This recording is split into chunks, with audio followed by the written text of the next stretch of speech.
ಯುಗಾದಿ ಹಬ್ಬನ ನಮ್ಮನೇಲಿ ಯಾವ ರೀತಿ ಆಚರಣೆ ಮಾಡೋದ್ವಿ ಅಂತ ಈ ವ್ಲಾಗ್ ಅಲ್ಲಿ ಶೇರ್ ಮಾಡ್ತಾ ಇದ್ದೀನಿ. ಯುಗಾದಿ ಹಬ್ಬಕ್ಕೆ ನಾನು ನಮ್ಮ ಅಕ್ಕ ಮನೆಗೆ ಹೋಗಿದ್ದೆ. ಅಲ್ಲೇ ಹಬ್ಬ ಮಾಡಿದ್ದು ಕೂಡ.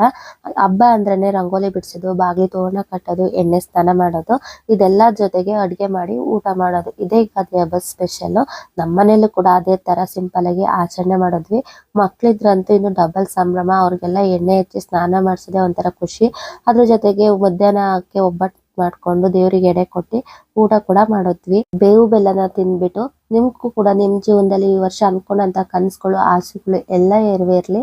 ಹಾಗೆ ಆಯಸ್ಸು, ಆರೋಗ್ಯ, ಐಶ್ವರ್ಯ ದೇವ್ರು ಕೊಟ್ಟು ನಿಮ್ಗೂ ಕೂಡ ಕಾಪಾಡಿ. ಅಡ್ಗೆ ಎಲ್ಲ ಆದ್ಮೇಲೆ ದೇವರಿಗೆ ಎಡೆ ಕೊಟ್ಬಿಟ್ಟು ಪೂಜೆ ಮಾಡಿದ್ರೆ ಹಬ್ಬದ ಕಂಪ್ಲೀಟ್ ಆಗೋಗುತ್ತೆ. ಅದ್ರ ಜೊತೆಗೆ ನಾವು ಕೂಡ ಬೇವು ಬೆಲ್ಲ ತಿಂದ್ಬಿಟ್ಟು ಎಲ್ಲರೂ ಒಟ್ಟಿಗೆ ಕುತ್ಕೊಂಡು ಊಟ ಕೂಡ ಮುಗಿಸ್ಕೊಂಡ್ವಿ. ಇಲ್ಲಿಗೆ ನಮ್ಮ ಹಬ್ಬ ಕಂಪ್ಲೀಟ್ ಆಯ್ತು. ಅದ್ರ ಜೊತೆಗೆ ರೆಡಿ ಆಗ್ಬಿಟ್ಟು ಮಕ್ಳ ಜೊತೆಗೆ ಒಂದೊಂದ್ ಸ್ವಲ್ಪ ಓಟ ಕೂಡ ಹೊಡಿಸ್ಕೊಂಡ್ವಿ. ಹಾಗೆ ಸಂಜೆ ಆಗಿದ್ದೇ ಗೊತ್ತಾಗ್ಲಿಲ್ಲ. ಮತ್ತೆ ಪೂಜೆ ಮಾಡಿ ಆಚೆ ಹೋಗೋಣ ಅಂತ ನಾನು